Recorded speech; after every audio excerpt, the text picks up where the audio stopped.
In this video, I show a great $1,500 gaming PC which features AMD's new R7 3700X, which is based on the Zen 2 architecture.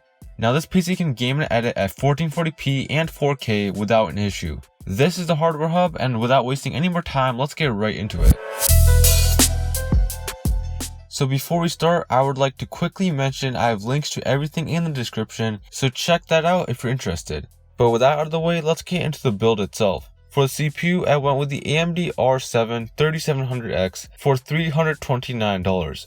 With the CPU, we're getting the latest technology from AMD. Now this is an 8-core 16-thread CPU that is clocked at 3.6 GHz with a boost clock of 4.4 GHz. Like all Ryzen CPUs, this is unlocked, so when paired with a proper motherboard, you can overclock it to max out the performance. This can easily handle video editing at 4K since it has 8 strong cores and 16 threads.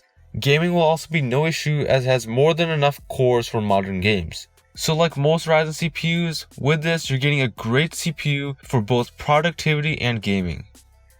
For the CPU cooler, I decided to go with the Be Quiet Pure Rock Slim for $29. Now this CPU cooler will be a good upgrade over the included Wraith cooler. Since the CPU cooler will keep the CPU at a lower temperature, it's going to give you some more overclocking headroom. Not only that, it will also make a PC quieter simply because it's a larger heatsink and the fan's not going to be spinning as fast, so you're getting a variety of benefits in this one package.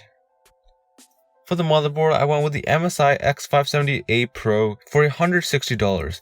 This is an ATX motherboard that comes with 4 RAM slots, 2 M.2 slots, and 6 SATA 6GB/s ports. It also has some nice features like crossfire support and RAID support. Now this is a great motherboard for overclocking because it has the X570 chipset, which is one of the 2 levels of chipsets that AMD requires for you to overclock, and it features some very nice VRM heatsinks. As you can see in the picture, the heatsink actually has a fan, so you really know that this motherboard is made for serious overclockers. So yeah, for the price, you're getting a bunch of premium features and a very nice looking motherboard. For the RAM, I went with the GL Evo Potenza 32GB set for $120. Ryzen really likes high frequency and multi-channel RAM, so it's important to get a set like this, which is quad channel and is clocked at 3000 MHz.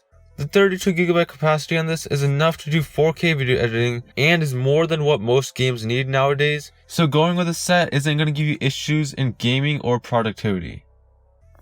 Now for the storage, I decided to go with the Crucial MX500 2TB SSD for $230. This is a nice 2.5-inch SSD that's going to store all of your games, movies, and media files. SSDs are pretty cheap right now, so it makes sense to go full SSD for this PC. Now going with an SSD over hard drive is nice since SSDs are more reliable and a lot faster than hard drives, so going with this is definitely a great option for this build. Next up for the video card, I went with the MSI RTX 2070 for $450. This is a really high quality GPU that comes clocked at 1410 MHz out of the box and has a boost clock of 1740 MHz. Now if that's not fast enough for you, this GPU comes with a pretty nice cooler, so you should be able to hit a pretty decent overclock.